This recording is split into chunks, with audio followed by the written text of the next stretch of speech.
Welcome to this edition of Chakmah Choter.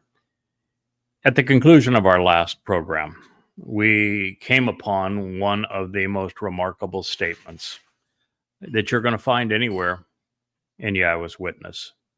And it is one that absolutely and unequivocally destroys the religion of Christianity and of Judaism. It's in a book that very few people acknowledge, and yet perhaps the single most relevant prophecy to our day was found there. And it's a time that everyone should have paid attention to. It is the Sermon on the Mount. It was presented by a man that many claim was the wisest who ever lived, Solomon. It was on the occasion of the dedication of the home for Yahowah's name, known as the First Temple. It was the first audible expression of its completion after 7 years of construction.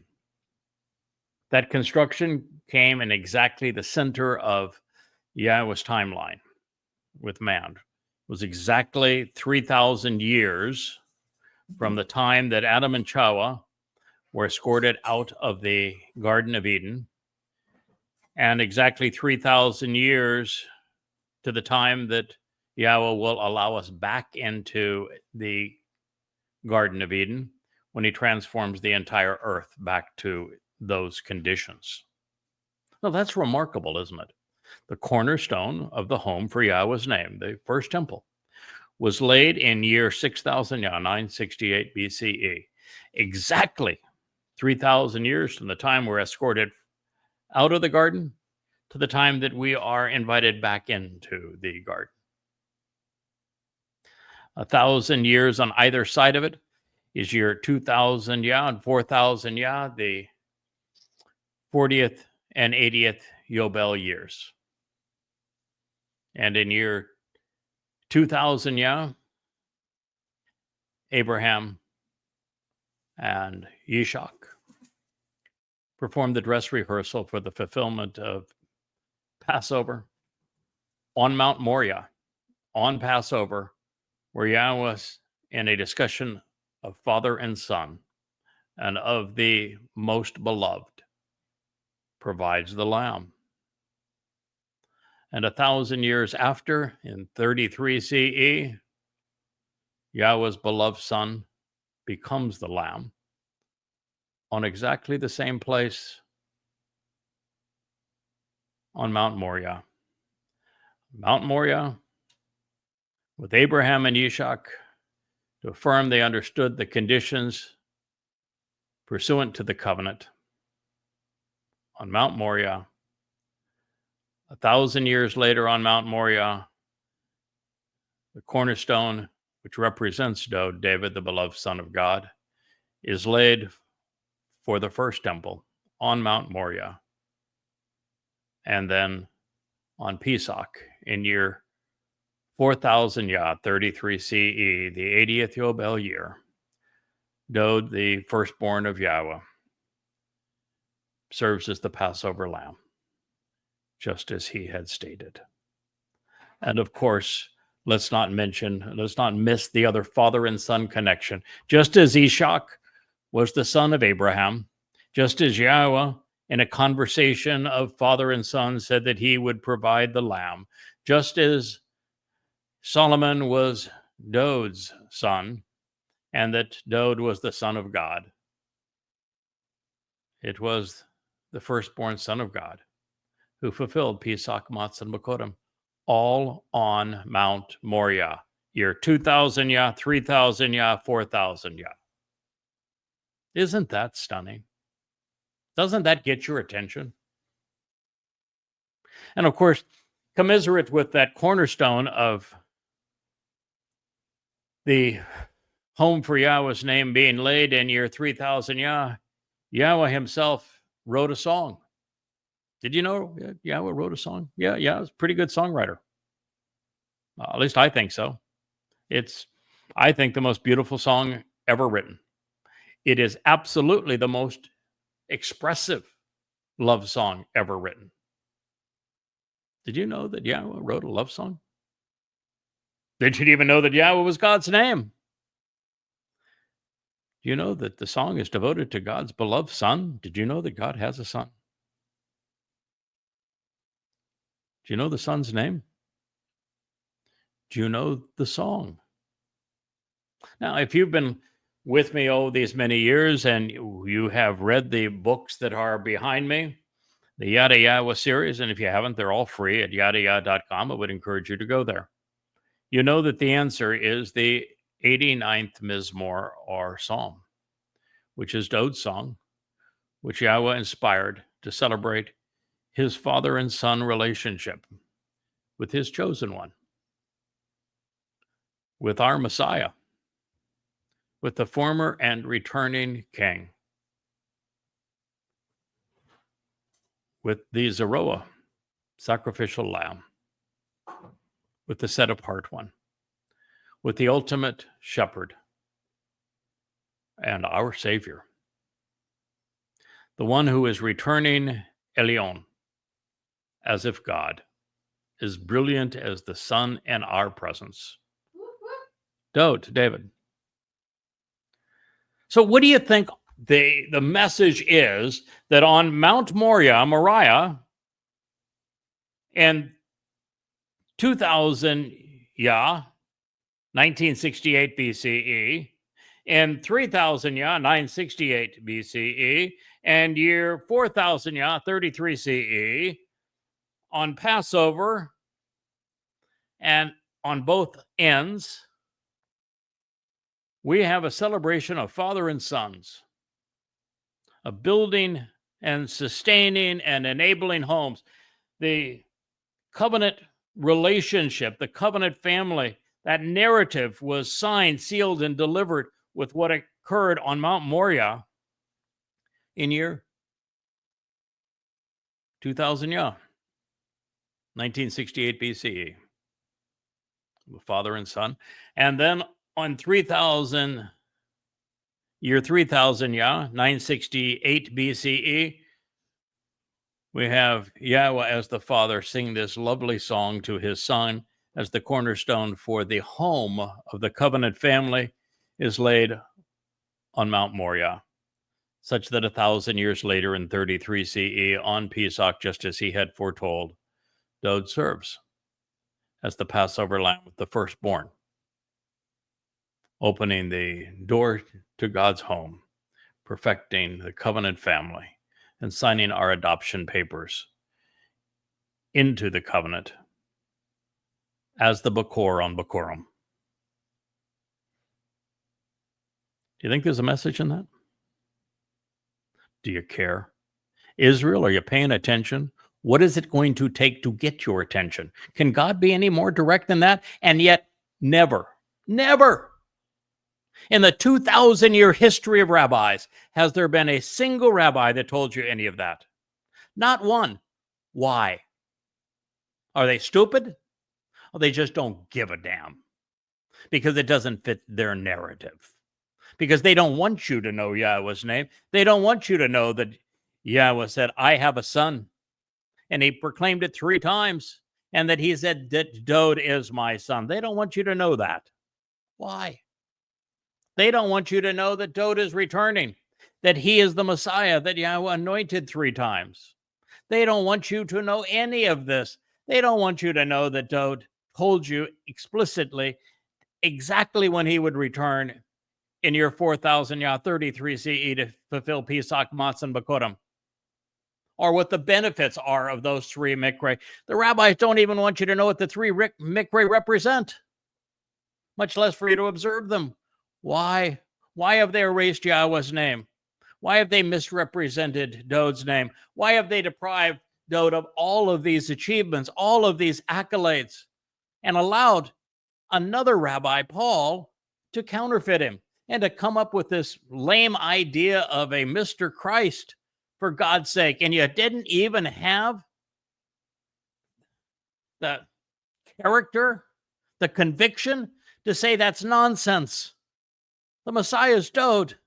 It's Dowd that's the Son of God.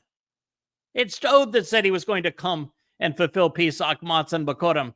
Right at this time, it was Dowd that wrote 1,000 years in advance of this event that he was going to be crucified on Passover by the Romans 1,000 years before it happened. Why don't they tell you any of this? Not a single rabbi has ever said any of this to you. Ever. What are you paying them for? Why are you listening to them? It's really a legitimate question, Israel. Why do you give lip service to the rabbi? Why do you put that stupid round halo on the top of your head like you're a participant in the Greek religion, worshiping the sun? Where do you find that in the Torah? Huh? Where does the Torah say to put a box on your forehead? Where does the Torah say to strap a strap on your arm as if you're doing something that's pleasing to God? Where does the Torah tell you to pray? Where does the Torah tell you to bow down to God? Where does the Torah tell you to stick little notes at a rock wall and bob your head up against it? I'll tell you what the Torah says. He said that God gave up on you because you couldn't stop being obnoxious and religious. That's what the Torah tells you. And you've been religious and obnoxious towards God since the Exodus, and you haven't changed one iota. And that's the reason I'm here. That's why I'm yelling at you right now. Yeah, you need someone to yell at you. What you're doing is stupid. You're listening to people who are lying to you, who are robbing you of your soul. People who created the religion of Christianity through the rabbis that oppressed you for 1,800 years. People that created the religion of Islam that is attacking you right now. The rabbis sold Talmud readings to Muhammad to flesh out his Quran. Without them, there would be no Islam today. There'd be no Quran today. Rabbis that started rabbinic Judaism by foisting a false Messiah to cover up the truth about the real Messiah in Bar Kokhba, who gave you that goddamn star that you pretend is so holy to you when it stands for Bar Kokhba, the son of a star, because Dowd never had one. You've been played. I mean, just now, the Muslims who have a 50-point difference in IQs from you have played you like fools. You played right into their hands. And the rabbis have done the same thing to you. They have become your worst enemy. I'm going to read what Yahowah said at this extremely important moment. The dedication of the home to Yahowah's name on the place that Dowd had acquired for him in the city of Dowd, on the top of Mount Moriah, which means to revere Yah. When it was being dedicated, the moment of its completion, 7 years, of course, after that cornerstone was laid.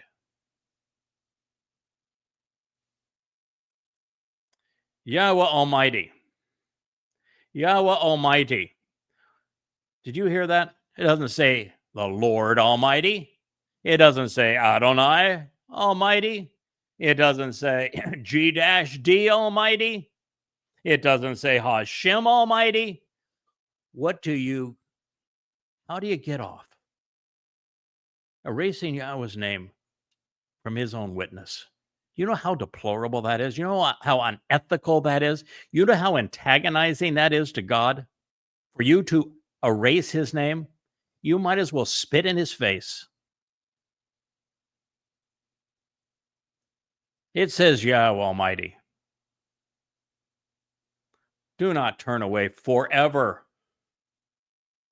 Don't fail to return. What does that mean? Don't turn away forever. Don't fail to return. You think it through? And I've been hard on you now, but you need this, Israel. You've been living in a fog for well over 3,000 years. You need to hear it bluntly. What does it mean? Yahowah Almighty, do not turn away forever. Do not fail to return. What does that mean, Israel? I don't think you're capable of answering. I'll answer for you. It means that God turned away from you during the Exodus. Read Numbers 11. He said he was done with you. From that point on, he went through the motions. He had written you off. And at this point, same thing was true. During the Exodus, he would continue to speak through Moshe, but he would have no interaction with you. And thereafter, he found 20 men, a couple of women, that he would speak through, but he had no interaction with you. None. And he told the prophets at this time that there was no one, not any Jew in the entire world, not for 2,500 years could he find a single Jew who would listen to him, through whom he could speak. Not one. So what it means, don't turn away forever, is that God turned away from you because you told him to go away and never speak to you again during the Exodus. And he says, all right, I'm good with that. No problem. And then he told you that he's not coming back to you until you shub. You return to him. And you know what he did? Just to, what do they call that? Get your attention in a way that should be a little grating. Gnaw at you. He picked me to get your attention. And I don't suffer fools very well. He picked me to get your attention. How's that, Israel? Because he couldn't find any one of you. I got the job. I didn't campaign for it, didn't ask for this job. But I was chosen for this job because you know something? I don't suffer fools very well. And I'll get something else that's different about you. As highly as you view yourself, thinking you're so damn smart, you're so damn godly, I can outthink the whole lot of you. I just figured out what was being said here. I figured out the entire picture where you haven't had a single rabbi amongst the tens of thousands of rabbis in 2,500 years that could figure out any of this. I outthought them all, single-handedly. How about that? That get your attention? I know the Torah and the prophets and understand God's message better than all of them combined. Shouldn't that be a little irritating to you? Shouldn't you wonder, why is that possible? Yeah, he turned away from you. And he's not returning to you until I can convince you to return to him. We still don't know how many that's going to be. And frankly, with Yahowah, it doesn't really matter if it's 1,000 or 7,000 or 700,000. Doesn't matter to him. Not at all. Actually, it doesn't matter to him. Yahowah would have been just fine with Adam in the garden. But he knew that Adam alone wasn't a good idea, so he gave Adam Chawah, and that was even a worse idea. But nonetheless, God's got a sense of humor, doesn't he?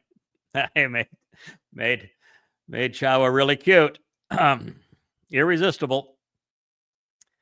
Didn't work out very well. Yahowah would have been happy with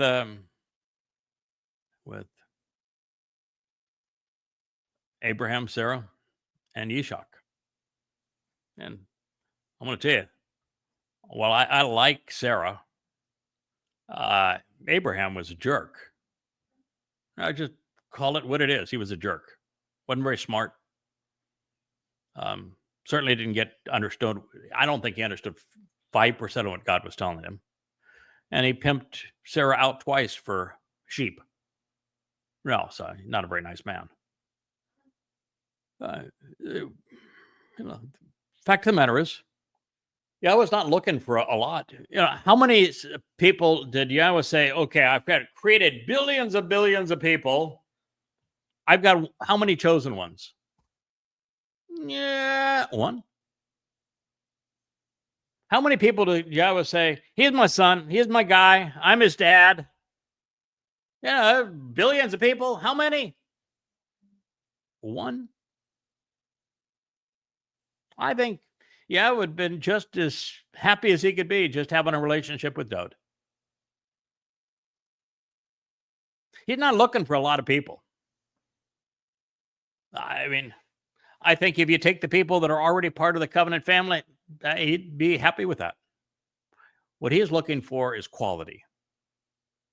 And it's interesting here. I've been reading the testimony of the various people who are part of the covenant family. We opened up a Facebook group called Yada Yahowah, which means to know Yahweh. And one of the three wise men, I think it was Kevin, either Kevin and Leah or just Kevin, but came up with the idea, why don't we ask people to tell your story? This is a place to celebrate knowing Yahweh. Tell us your story. How'd you get to this place? And you know what's interesting about the cast of characters that are now as part of Yahweh's family? They're really all interesting. And you know what makes them interesting? Character. And you know why they have character? They've all failed. Every single one.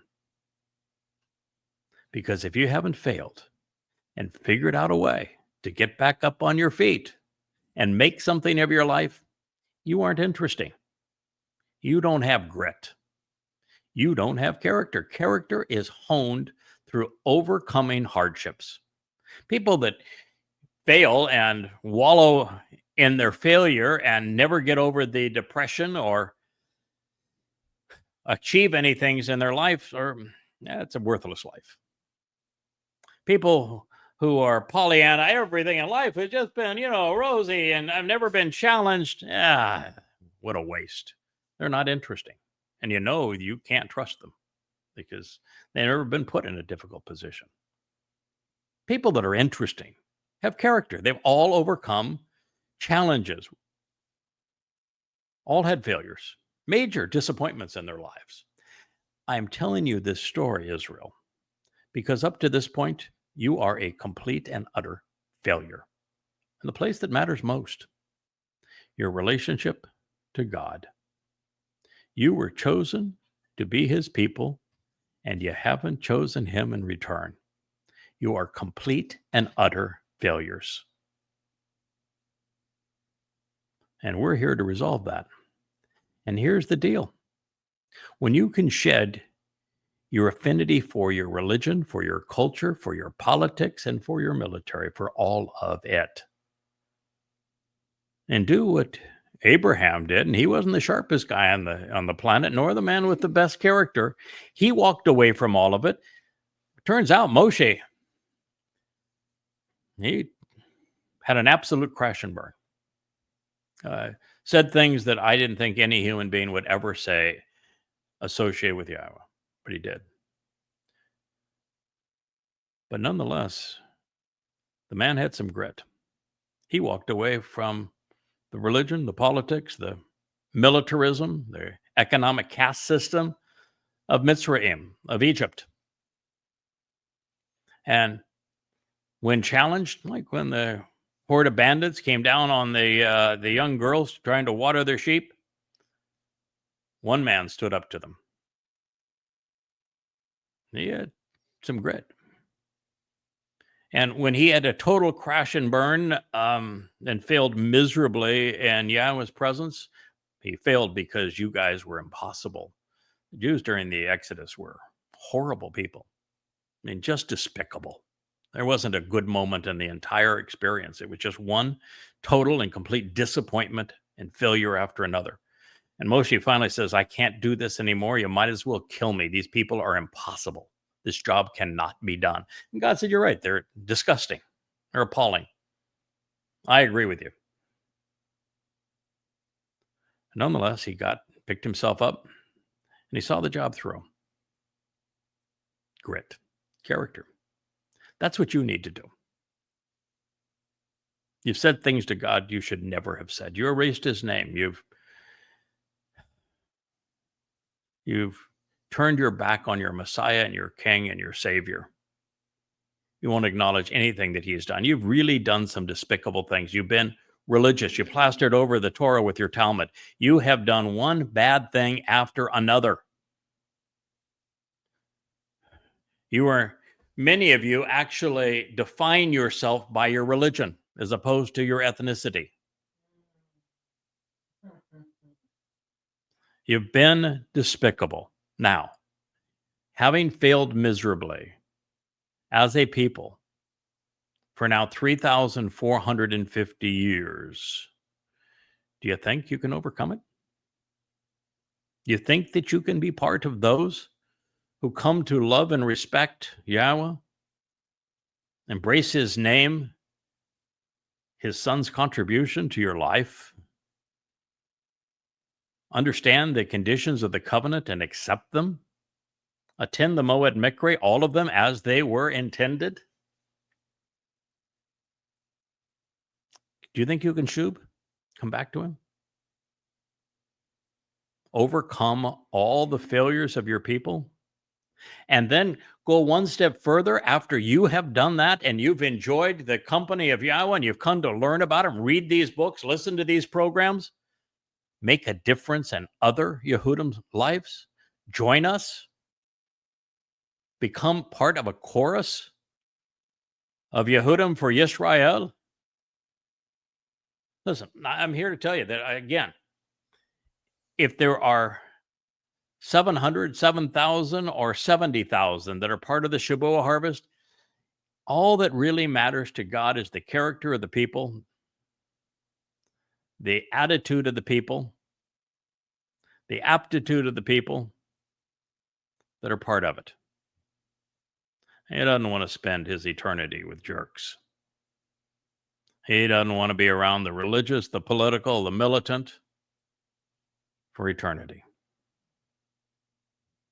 And so he's just looking for a few good men and women. Want to be part of it? That's what this is all about. And I should tell you, Yahweh reached out to me to ask me to do this for you on a Towrah in 2001. It's the day of the herald. He would announce my presence as the herald in the Torah. And he would devote this speech that Solomon gave to introducing the Nakri, the observant foreigner, as Yada, which is the name that I chose long before I knew that Yahweh had chosen it for me. Means to know. Do you know what day this speech was given? About introducing the observant foreigner who is serving as your herald? Towrah, first day of the 7th month. Do you know the day that the herald offers his life to save, purify, perfect the mortal remnant of Yisrael so that you have a chance to spend your eternity with Yahweh? It's Towrah.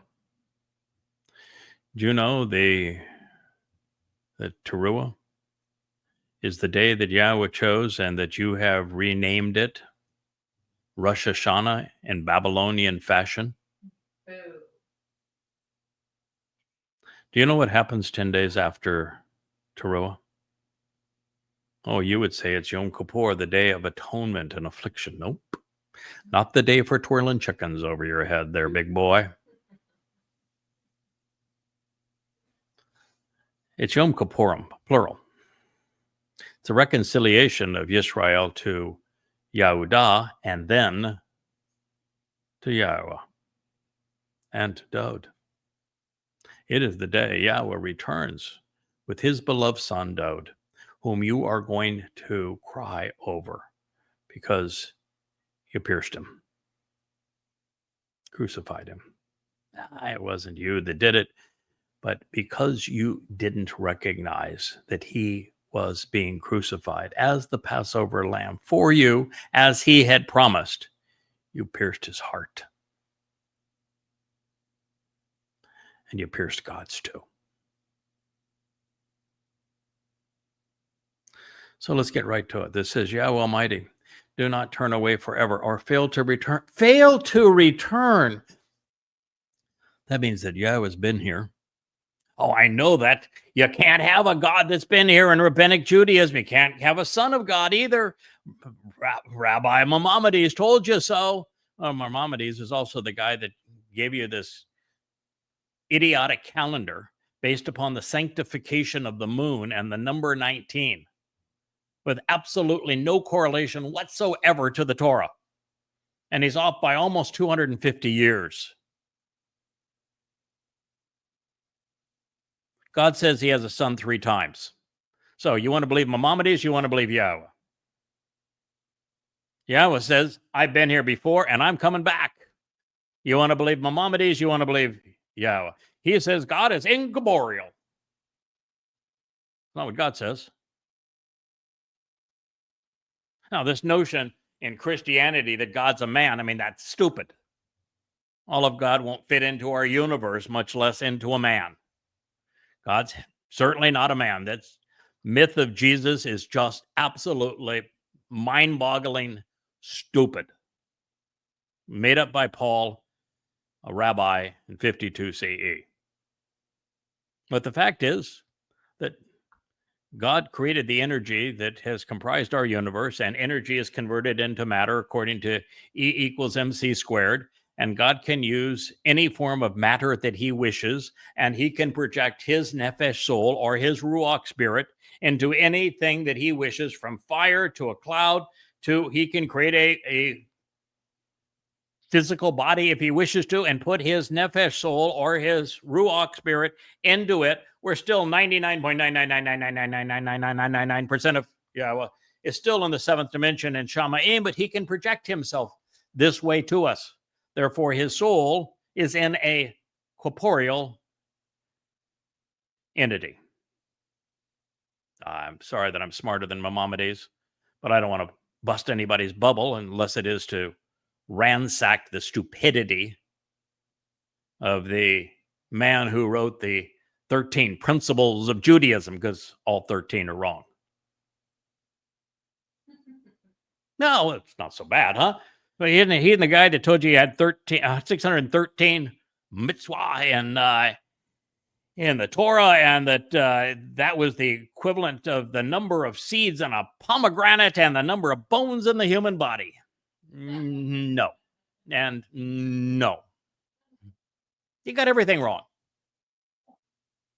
Just like Akiba before him. He is the guy that began rabbinic Judaism with a false Messiah.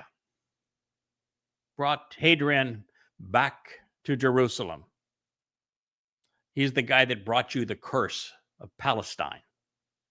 He's the guy that made you susceptible to the Holocaust. He's the guy that plastered over the real Messiah and the Son of God and your Savior with a fake. And yet he's the father of rabbinic Judaism. Boy, you got to be really smart, Jews, to continue to give lip service to Judaism under those circumstances, don't you? I'm trying to get your attention here. That means that Yahweh's going to return. You know, he told you when he was going to return. Yom Kippur, the day of reconciliations, the day he's coming back with Dod, his beloved son. Question is, will you be there? I'm going to be there. The whole covenant family is going to be there. Everybody that participates in the Shabuah and the Towrah harvest is going to be there. Everyone who benefits from the sacrifice of the red heifer is going to be there. Will you be among them? Will you survive the time of Jacob's troubles, which begins in 12 months? Yahweh Almighty, do not turn away forever, nor fail to return. Al Shub, do not continuously abandon or fail to restore, along with the appearance and the presence of your Messiah, your Mashiach. Whoa! So we have your Mashiach going to return with Yahweh? Well, if Yahweh's Mashiach is going to return with Yahweh, wouldn't you think you'd look to say, who is Yahweh's Mashiach? And I think that rabbinical Judaism has many messiahs. Could be any one of a number of messiahs. Who did Yahweh call his Mashiach that he anointed not once, not twice, not 3 times? 3 times. Because, of course, he lived 3 lives. Who did Yahweh say, I'm anointing my Mashiach with my oil? Who does Yahweh say, he is my Mashiach? Who would that person be? Oh, it's Dode. Who did Yahweh says when he returns, he's going to be as brilliant as the sun in my presence? Dode. So who's returning with Yahweh? Dode. Who is the Messiah that Yahweh is returning with? A Dode. So why are you looking for a nameless Messiah? Why don't you recognize that Dode is your Messiah? Now, think this through now. You know that Eliah has been here and that Eliah is returning, right? You read it in the last of the prophets, Malachi, in the last chapter. So you have no problem with that. You set a table for him at Pesach, like he's going to be there for a religious gathering, not knowing that he was the prophet that was the most effective at excoriating religion and politics amongst Israelites. That was his job, condemning and actually killing all who promoted religion and politics in Israel. Might want to have thought that one through. He is not the right guy to bring to a rabbinical dinner. Unless you want the entire group exterminated. Guys are not thinking your religion through here, are you? All right, so Yahweh took Eliah and he's bringing him back. So where do you think Eliah's been all this time? Heaven? Oh, okay, good answer.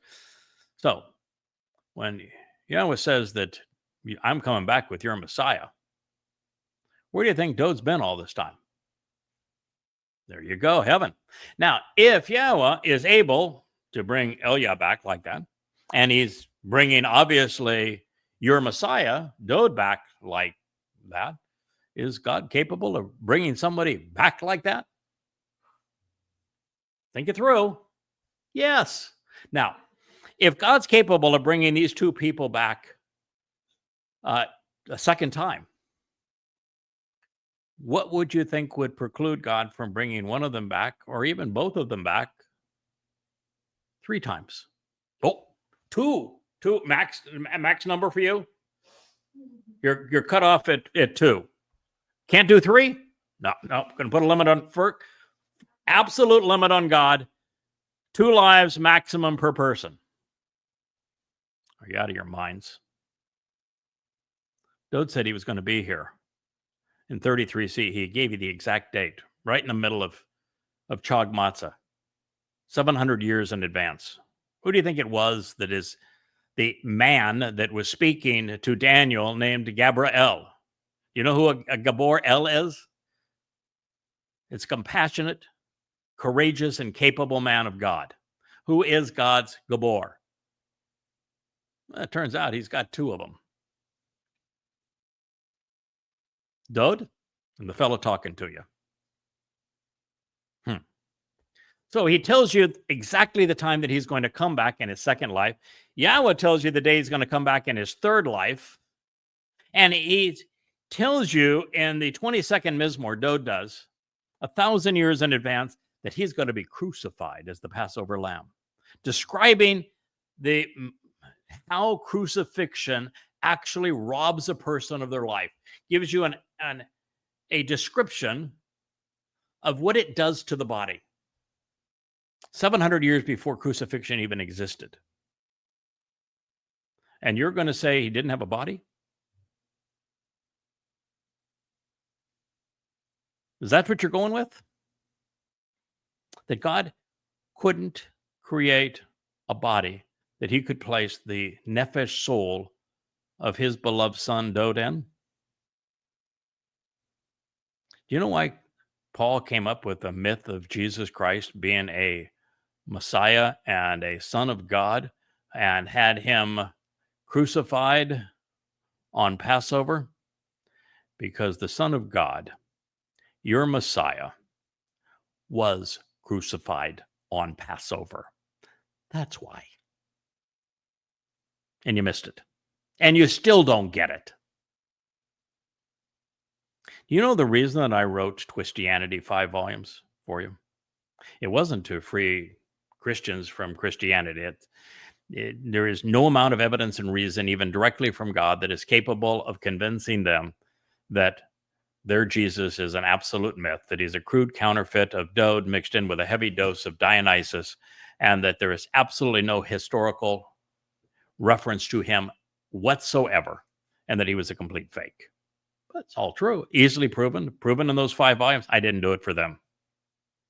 I did it for you. I did what the rabbis should have done, so that the myth of Christianity is nipped in the bud, so you can see the truth that was hidden under their pile of rubbish, which is, guess what? Paul didn't come up with the idea of a Messiah fulfilling Passover, being crucified on Passover in year 4000 Yah as the Son of God out of thin air. Because it was Dod, David, that told you he was going to be crucified as the Passover lamb on Passover in year 4000 Yah, 33 CE. And it was Yahweh that told you that he was the Son of God. You missed it. And not a single rabbi has acknowledged it. Not one ever. And it's the single most important truth. It's even a more important truth, I think, than recognizing how to pronounce Yahweh's name and the importance of Yahweh's name. It is to Yahweh. Fathers have that kind of relationship with their sons.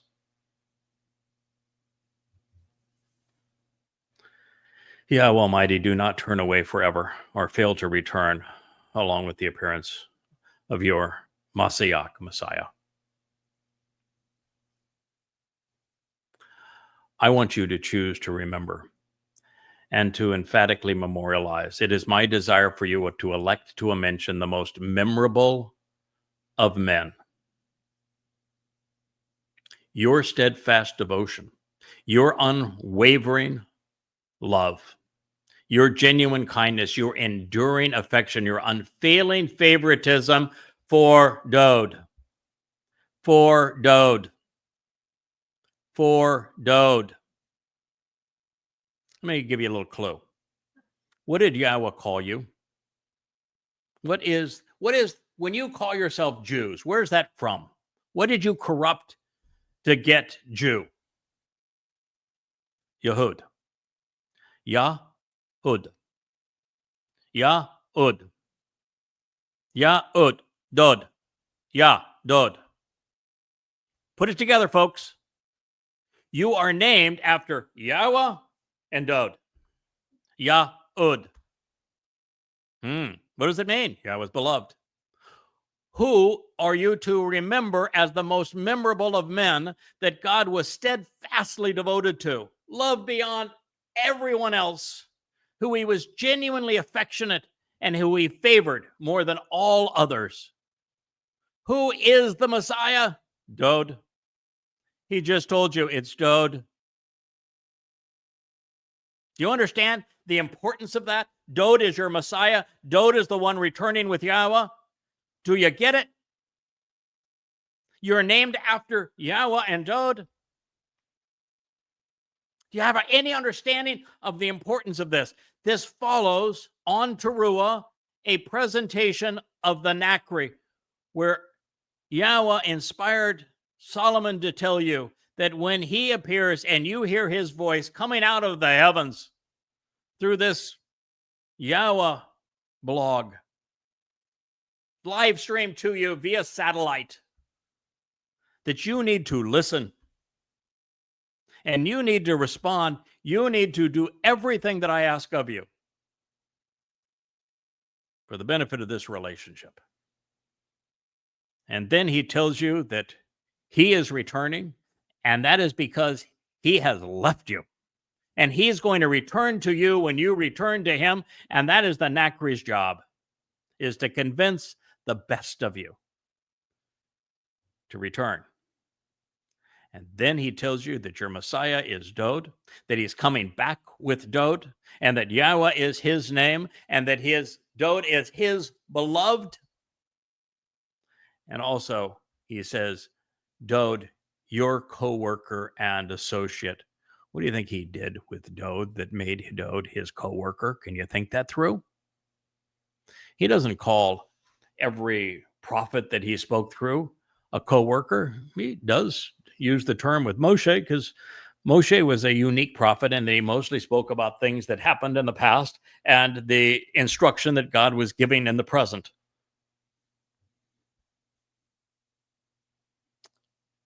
Dod fulfilled what YAHOWAH revealed through Moshe. He's the living embodiment of the Torah. He's the living embodiment of Yisrael. He is the living embodiment of the Bereth covenant. He is the one who fulfilled Pesach, Matzah, and Bikurim so that you might find an open doorway to God's home, so that you might become immortal, so that you would be perfected, all of your guilt hauled away into Sheol, deposited there, never to be seen again on that day that you don't even celebrate, Matzah. So that the Bakor, the firstborn of YAHOWAH, could sign your adoption papers and on Bikurim, firstborn children, into the covenant family where God could enrich and empower you. That's how they worked together. Way better than twirling chickens. Well, just slightly better than twirling chickens. Debadim ha-yomem, words of the day, 2 Chronicles 6:42. What does this mean to you? Besides the fact that waiting for a nameless Messiah is a bunch of garbage, religious muck. You need to shut the rabbis up, all of them. The Messiah has a name, it's Dod. Beyond the fact that YAHOWAH has a name, what does this mean to you? Yes, that you're guilty of having erased it and having removed it from your life. That you don't even know that your name is based upon YAHOWAH's name and Dod. That you don't know that YAHOWAH is coming back after a long separation. And he says, I'm not coming back until you shub. I will shub when you shub, or no shub for you. So you know now the Messiah is Dod. You know that YAHOWAH is God. You know that they are both estranged from you, but they're both going to return to you. And you know they're coming back together. And you know that YAHOWAH did his best work through Dod and loves Dod most of all.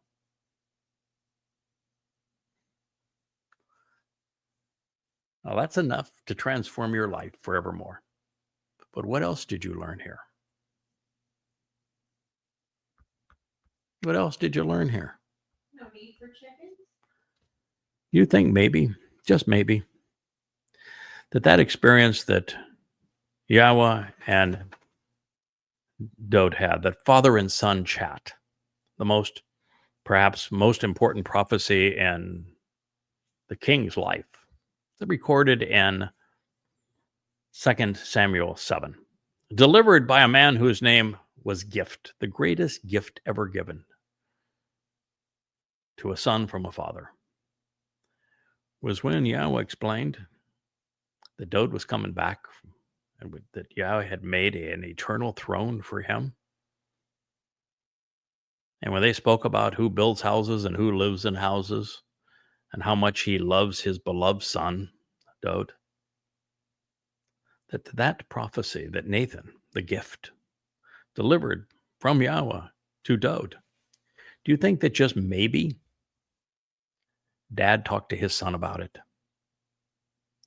and helped his son understand what I'm just telling you, which is why this line appears here?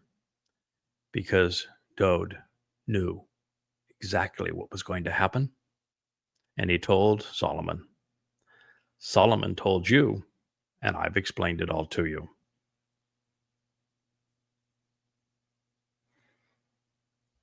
It's pretty extraordinary, isn't it?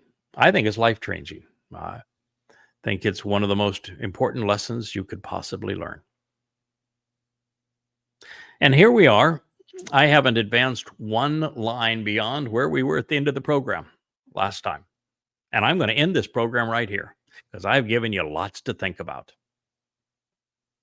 And I want you to think about it. I want you to do what I've had to do in my life.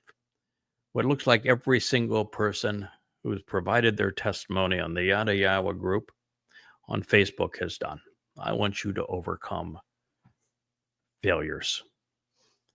And with the Jewish people, the Yahud, it's 3,450 years of failure, all the way from the Exodus to now. I want you to overcome that, to drop it all.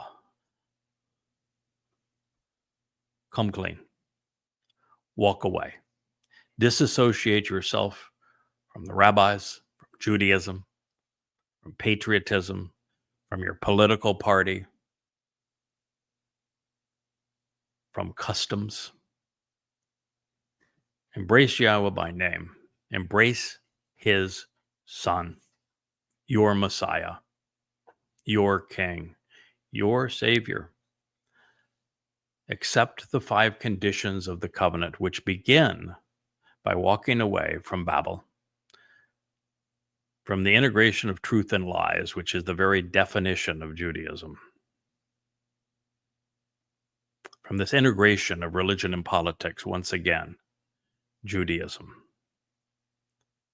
Walk away from the Babylonian Talmud, from Babel. And once you've walked away from that, then walk to God and allow him to make you perfect. You do that by celebrating the day that you don't even know diddly squat about. Most important day is not Passover. Passover is just the first day of Chakmah. Most important day is matzah. That's when you walk through that open door of Passover. If you look at the first Passover, you didn't go anywhere. It's not the doorway to freedom, the doorway to life. You lived through the night. It was the next day on matzah that you were separated from the appalling nature of Mitzrayim, religion and politics and caste economic systems. Liberated unto God, liberated of all of that religious crud, that muck. That's what matzah is about. It's the most important day. It's the essential day. It's the Kodesh day, the set apart day. It's the chag. It's the celebratory day. It's all about matzah. That's the second condition of the covenant. Walk to God and allow him to perfect you. It happens on matzah. And then he says, trust and rely on Yahowah. You can't do that until you know who he is. Accept his name. You can't do that until you know what he is offering to you and asking in return. You can't do that until you actually understand the conditions of the covenant and how the benefits are delivered through the mikra, these invitations to be called out and meet with God, and how they were fulfilled, when they were fulfilled, and where you are on God's timeline. So you can trust and rely upon him. He's not asking you for faith. He doesn't want you to believe. He has zero interest in religion. In fact, the entire second statement that he etched in stone is, don't be religious. Fathers corrupt their sons to the 3rd and 4th generation because they're religious. Don't you even be anywhere near that rubbish. And then he tells you all about the 4th condition of the covenant, which is closely examine and carefully consider the terms and conditions of the covenant, because in that second statement, after telling you to don't be religious, He says there will be thousands who will receive the benefits of this covenant relationship by being observant, closely examining, carefully considering these terms and conditions that I'm sharing with you right now. That's the fourth condition. Of course, the fifth is something that most Jewish men have already done, which is to be circumcised. And to circumcise your children on the 8th day going forward as a sign of the covenant. But you need to know why God asked you to be circumcised. What is it about karat? Cutting a bit of the male anatomy off that is at the focal point of the conception of new life, of conceiving a family. Isn't the covenant that family? Isn't the covenant a family that is set apart? You understand the connection? It's not a sign of Judaism to be circumcised. It's a sign of the covenant, and the covenant is God's family, and Dod is the firstborn son of that family.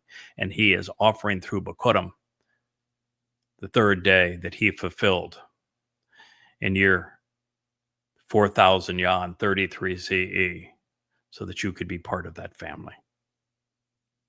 And then we have the final two benefits of the covenant, which is you're enriched and empowered by God as a result.